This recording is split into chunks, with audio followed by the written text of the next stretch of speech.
আমরা গণতন্ত্রে বিশ্বাসী, আমরা এদেশের মানুষের ভোটের অধিকারে বিশ্বাসী, আমরা এদেশের মানুষের কথা বলার অধিকারে বিশ্বাসী এবং আমরা এদেশের মানুষের উদারনৈতিক চিন্তাধারায় বিশ্বাসী।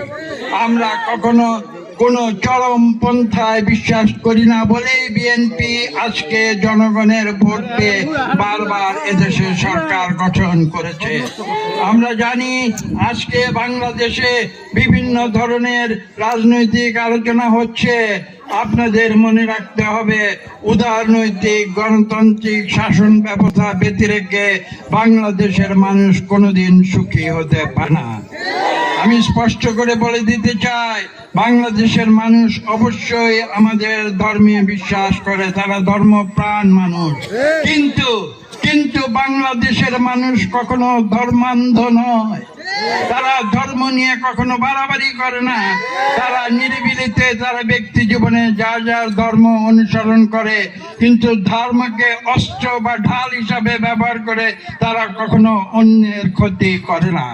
কাজেই আপনাদের খেয়াল রাখতে হবে, যারা এ ধরনের ভ্রান্ত ধারণা নিয়ে আজকে বাংলাদেশে যারা নানান রকমের শিয়া বাটারের গুডনেস স্কিন রিপেয়ার করে রাখে সফট ও গ্লোয়িং আজগুবি কথাবার্তা বলছে, তাদের সম্পর্কে আমাদের হুঁশিয়ার থাকতে হবে।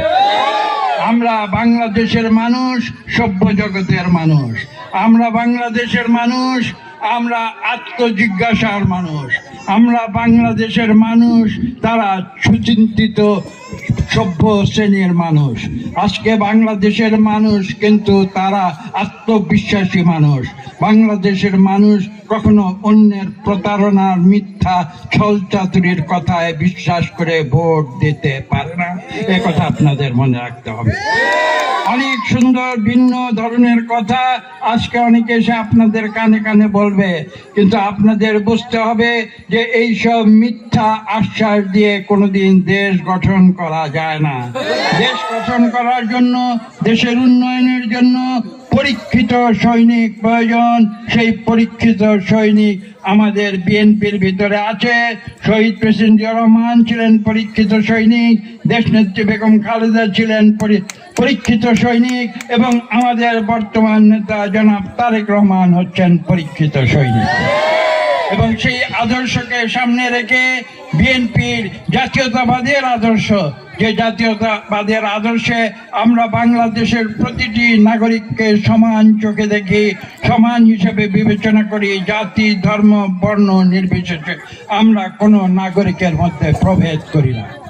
এই আদর্শের কথা মনে রেখে আমরা যেই আদর্শ নিয়ে বাংলাদেশ ৭১ সালে সৃষ্টি হয়েছিল, যে মুক্তিযুদ্ধে নেতৃত্ব দিয়েছিলেন বিএনপির প্রতিষ্ঠাতা সভাপতি শহীদ প্রেসিডেন্ট জিয়া রহমান, সেই বাংলাদেশকে আমরা একটি গণতান্ত্রিক দেশ এবং পাশাপাশি আমরা অর্থনৈতিকভাবে এই দেশের দরিদ্র মানুষের অধিকার নিশ্চিত করার দেশ হিসাবে নতুন করে প্রতিষ্ঠিত করতে চাই।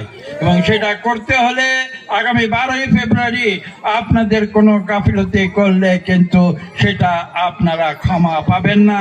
এই দেশ এবং জাতি কিন্তু আপনাদের ক্ষমা করবেন।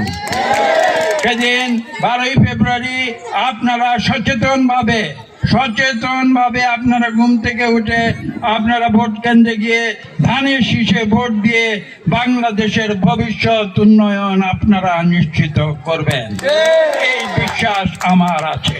এবং একই সঙ্গে আমরা বাংলাদেশে সুশাসন কায়েম করব, আমরা সুষ্ঠু নিরপেক্ষ ভোটের অধিকার আমরা কায়েম করব, বাংলাদেশের মানুষের স্বাধীনভাবে কথা বলার অধিকার আমরা কায়েম করব।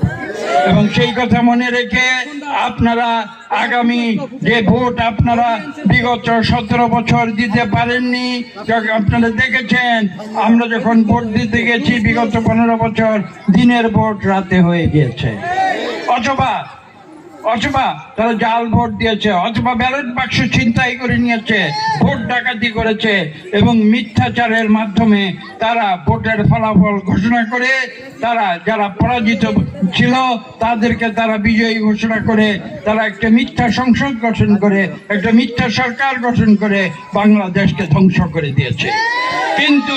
কিন্তু যারা এই দেশকে ধ্বংস করেছে, বাংলাদেশের মানুষ কিন্তু তাদের ক্ষমা করে নাই। 72 ঘন্টা ময়শ্চার সমৃদ্ধ লিলি বডি ওয়াশ শিয়া বাটারের গুডনেস স্কিন রিপেয়ার করে রাখে সফট ও গ্লোয়িং।